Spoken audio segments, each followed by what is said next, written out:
m'appelle Sandra Selmanji, j'ai pris un pseudo qui est Sanji. Je suis donc auteure de livres de cuisine indienne et consultante culinaire spécialisée en cuisine indienne. J'ai 38 ans, je fais de la cuisine indienne maintenant depuis à peu près 5 ans.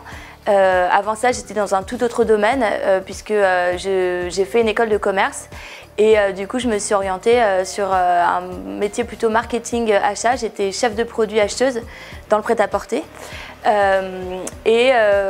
j'ai fait ça pendant quelques années et suite à un licenciement économique de ma dernière entreprise, j'ai décidé de monter un blog, Bollywood Kitchen en l'occurrence, qui est devenu en fait aujourd'hui mon agence de conseil culinaire spécialisée en cuisine indienne. Donc aujourd'hui voilà, j'aide donc des restaurants, des traiteurs à par exemple créer des recettes ou des cartes pour leurs établissements. Je travaille aussi pour des marques ou pour des particuliers pour de l'événementiel, pour voilà, des ateliers culinaires, de la création de recettes par exemple, donc toujours liés à la cuisine indienne, qui sont finalement mes origines. Je me suis posé plein de questions. Je me suis demandé si mon avenir était dans justement le fait de monter une entreprise ou justement de repartir sur une autre, dans un autre job de salarié.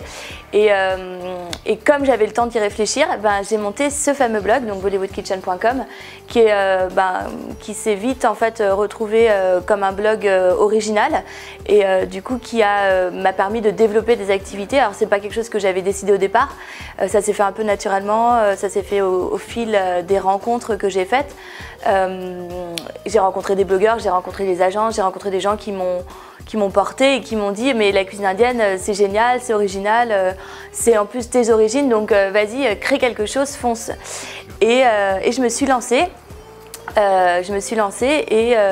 Et puis quelques années plus tard, effectivement on m'a contactée pour réaliser mon premier livre de cuisine et je suis assez contente d'en arriver là. C'est un peu comme mon moteur, je dirais. Donc ça paraît un peu bizarre de dire ça, mais moi je fonctionne, tout ce que je fais quasiment autour de la cuisine, ou même je me rends compte que mes humeurs en fait vont dépendre de la manière dont je vais cuisiner, ou l'inverse d'ailleurs, ou de ce que j'ai envie de manger. Ensuite, donc ça c'est central pour moi la cuisine, puisque c'est effectivement ça représente la famille, mais aussi le partage, la convivialité, les copains, mon fils, enfin tout. Et puis la cuisine indienne, évidemment, la cuisine indienne c'est ma cuisine de cœur, c'est la cuisine qui m'a été transmise parce que j'ai pas fait d'école de cuisine indienne. La cuisine aujourd'hui que je partage à travers mes livres, en fait, c'est la cuisine qui m'a été transmise par ma famille, quoi. Par ma grand-mère, par ma mère beaucoup, mais même mon père cuisine pas mal.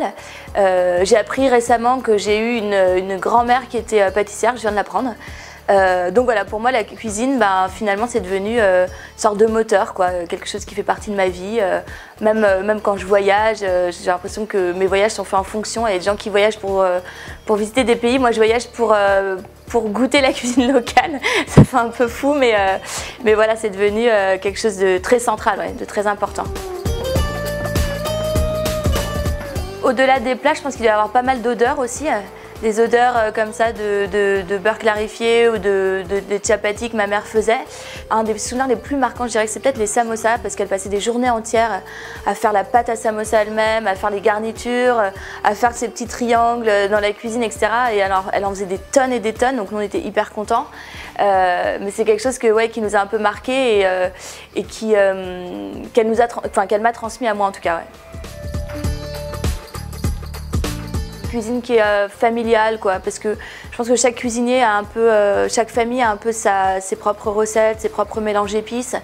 Il y a des bases qui restent communes, mais c'est vrai que c'est quelque chose de très personnel finalement la cuisine indienne.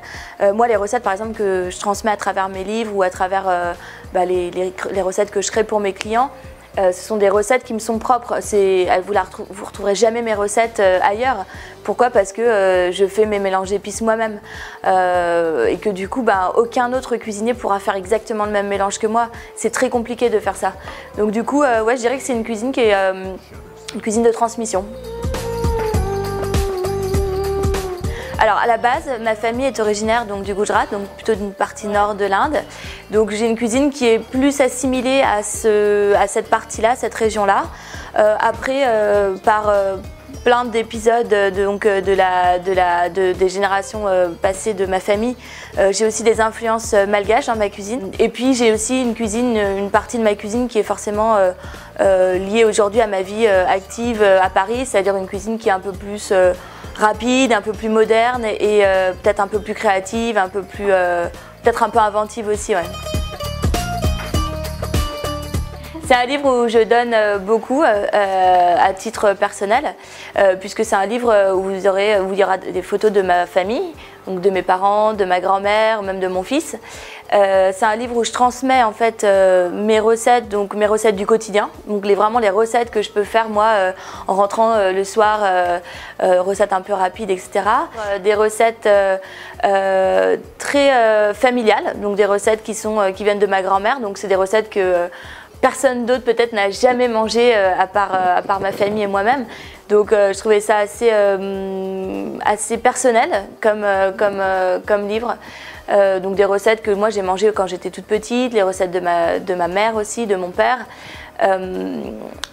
Du coup c'est vrai que ce livre-là il est un peu différent des autres parce que justement en fait je dévoile un petit peu mon quotidien, je dévoile ce que j'aime vraiment.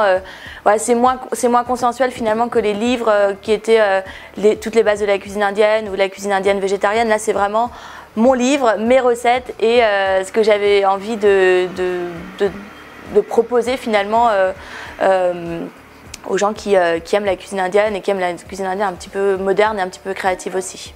C'est un mélange entre effectivement des recettes traditionnelles et familiales et des recettes plus modernes et un peu rapides qui font aujourd'hui peut-être plus partie de mon quotidien parce que on n'a pas forcément le temps de cuisiner pendant des heures et des heures tous les jours. Donc voilà, c'est un peu un mix des deux quoi. Pour commencer, en fait, je dirais qu'il ne faut pas avoir peur des épices, il faut se lancer dans quelque chose de simple. La friture des épices, c'est quelque chose quand on ne l'a pas vu ou qu'on ne l'a pas fait une première fois, on ne se rend pas compte à quel point c'est important. Et du coup, je pense qu'il faut commencer effectivement peut-être par regarder des vidéos sur internet, avec des livres simples où on explique bien la manière dont on va faire revenir toutes ces épices, qu'il faut prendre son temps quand même, mine de rien, parce que c'est cette cuisson-là qui est importante. Et une fois qu'on s'est lancé une première fois, après les gens en général, ils ne s'arrêtent plus, ils ont envie de découvrir toutes les autres recettes, ils ont envie d'acheter plein d'épices et après on crée ses propres mélanges et ses propres recettes, c'est ça qui est sympa. Un truc simple, un petit poulet tikka masala ou un curry de pois chiches ou quelque chose de très simple pour se familiariser, c'est pas mal. Quand j'ai commencé à réfléchir à ce livre, ça me paraissait évident que mes parents apparaissent dans ce livre. Je ne savais pas encore tout à fait de quelle manière, mais j'avais envie qu'on les voie, j'avais envie qu'on sente qu'ils sont présents en fait dans ma vie et dans cette transmission de la cuisine parce que forcément ça vient d'eux. Et du coup j'avais un peu peur que ma grand-mère n'accepte pas d'être en photo dans le livre. Et bizarrement en fait elle a accepté tout de suite et j'ai même senti hyper fière. Donc moi-même je suis hyper fière qu'elle soit dans mon livre et du coup je suis très contente de lui rendre un peu un hommage à travers ce livre.